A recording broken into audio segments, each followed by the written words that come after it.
Paz do Senhor, irmãos, espero que todos estejam bem. Hoje eu estou aqui para passar uma palavra a respeito da conduta cristã, que possa edificar a todos os irmãos, em nome de Jesus. Ela fica localizada em Tito, né, a carta de Paulo a Tito, no capítulo 3, e eu vou ler do versículo 1 até o versículo 8. Diz assim: Lembre a todos que se sujeitem aos seus governantes e às autoridades. Sejam obedientes, estejam sempre prontos a fazer tudo o que é bom, não caluniem ninguém, sejam pacíficos, amáveis e mostrem sempre verdadeira mansidão para com todos os homens. Versículo 3. Houve tempo em que nós também éramos insensatos e desobedientes, vivíamos enganados e escravizados por toda espécie de maldade e prazeres. Vivíamos na maldade, na inveja, sendo detestáveis e odiando uns aos outros. Versículo 4. Mas quando, da parte de Deus, nosso Salvador, se manifestou a bondade e o amor pelos homens, não por causa dos atos de justiça que por nós praticados, mas devido à sua misericórdia, ele nos salvou pelo lavar regenerador e renovador do Espírito Santo, que ele derramou sobre nós generosamente por meio de Jesus Cristo, nosso Salvador. Ele o fez a fim de que, justificados por sua graça, nós nos tornemos seus herdeiros, tendo a esperança da vida eterna. Versículo 8. Fiel é essa palavra, e quero que você afirme categoricamente essas coisas para que os que creem em Deus se empenhem na prática das boas obras. Tais coisas são excelentes e úteis aos homens. Eu vou comentar versículo por versículo e já aplicando na nossa vida essa riquíssima passagem, né? Vou tentar ser breve para poder não ficar muito cansativo para os irmãos. E vai ser só uma introdução, na verdade, né? Para fazer um estudo. Só esse capítulo ele já tem inúmeros ensinamentos e daria para ficar meses meditando sobre cada ensinamento desse capítulo. Ele começa dizendo assim: Lembre a todos que se sujeitem aos governantes e às autoridades e sejam obedientes, sempre prontos para fazer tudo o que é bom.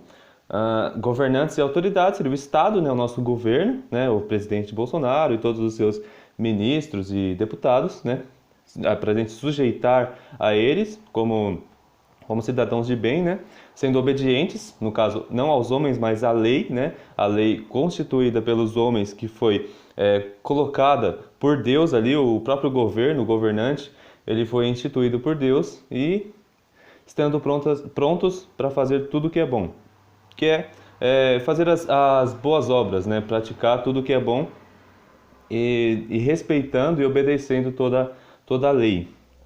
Não caluniem ninguém, sejam pacíficos e amáveis e mostram a verdadeira mansidão para com todos.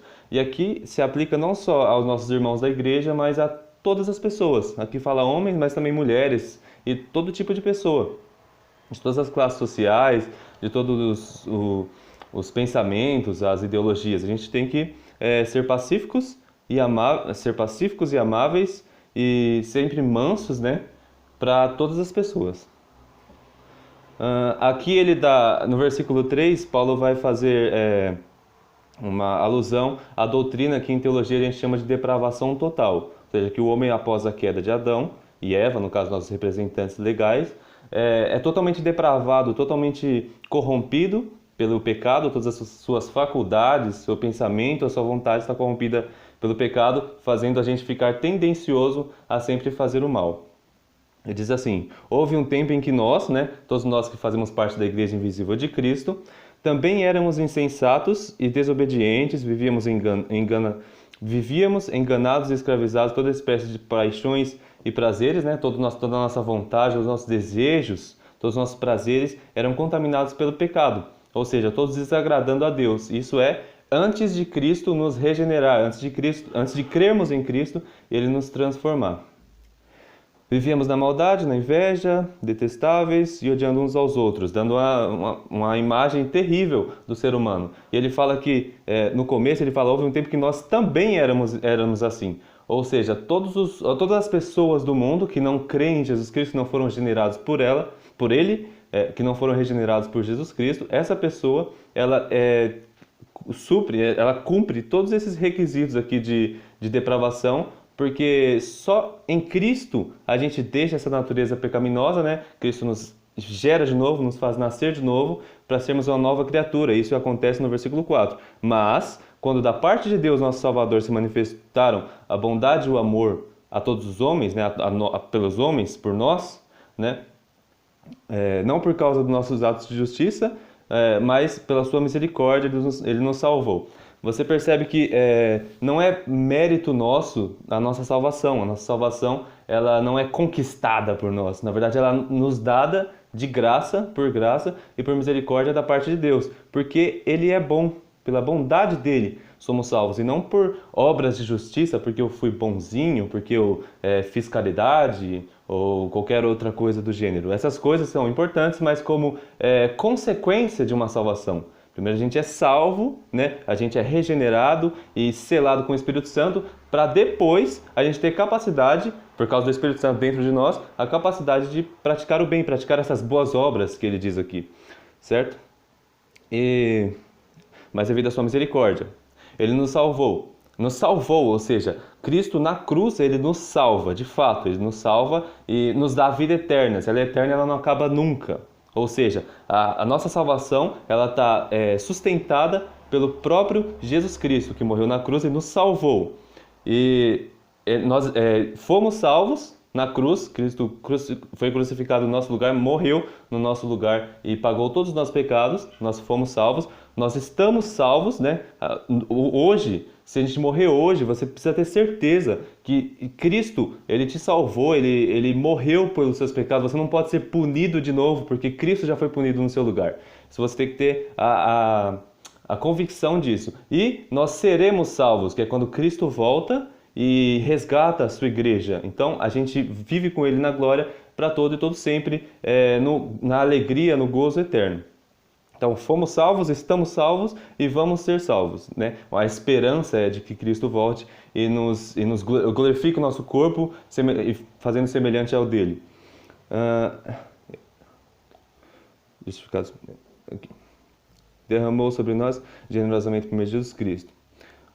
O lavar de Deus, né, é regenerador, né, nos faz nascer de novo, e renovador do Espírito Santo. Aqui você vê o Pai, né, o Pai ele fazendo todo o trabalho, ele comandando todo o trabalho de salvação, o Espírito Santo ele regenerando e renovando esse ser humano que agora é adotado por Deus, e tudo isso por meio de Jesus Cristo, o sacrifício dele na cruz. Aqui vemos uma alusão, né, da Trindade trabalhando juntas para salvar aqueles que Cristo morreu por eles, no caso.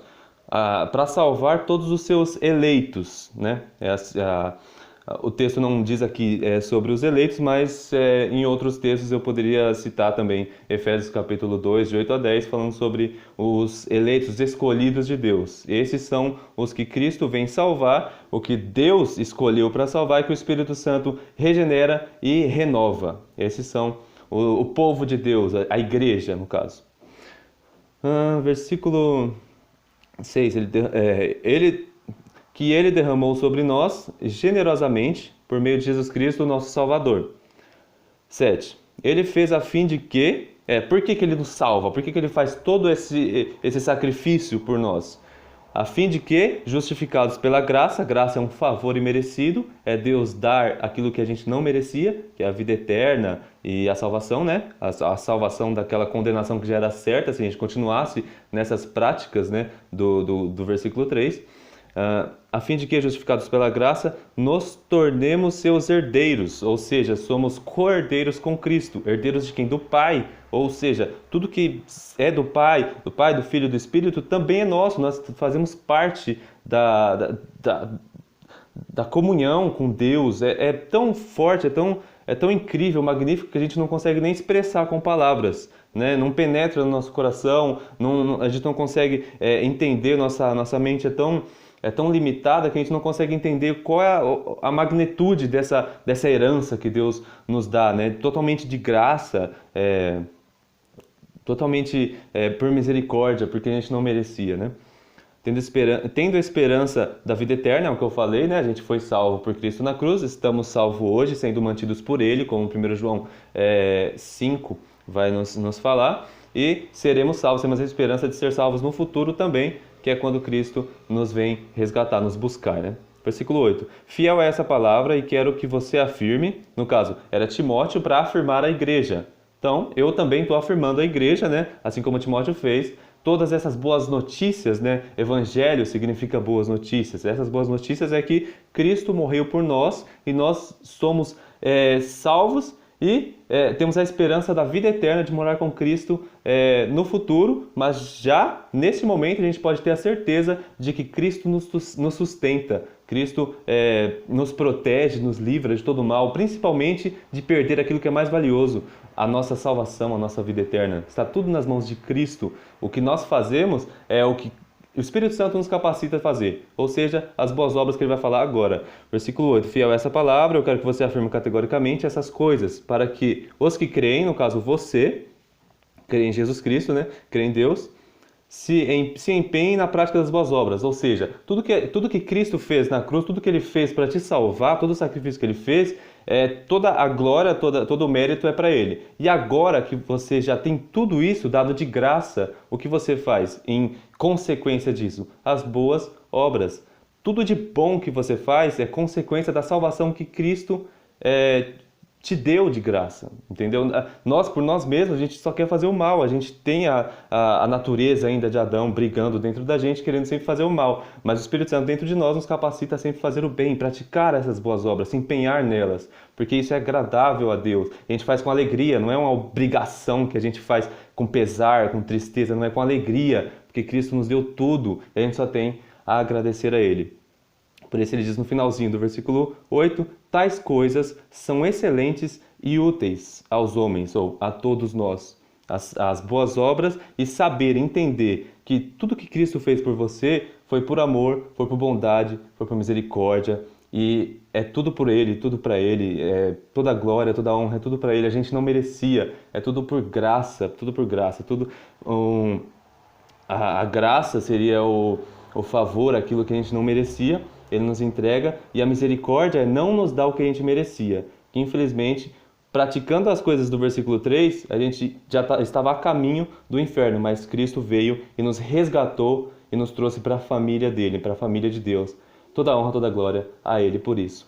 Amém.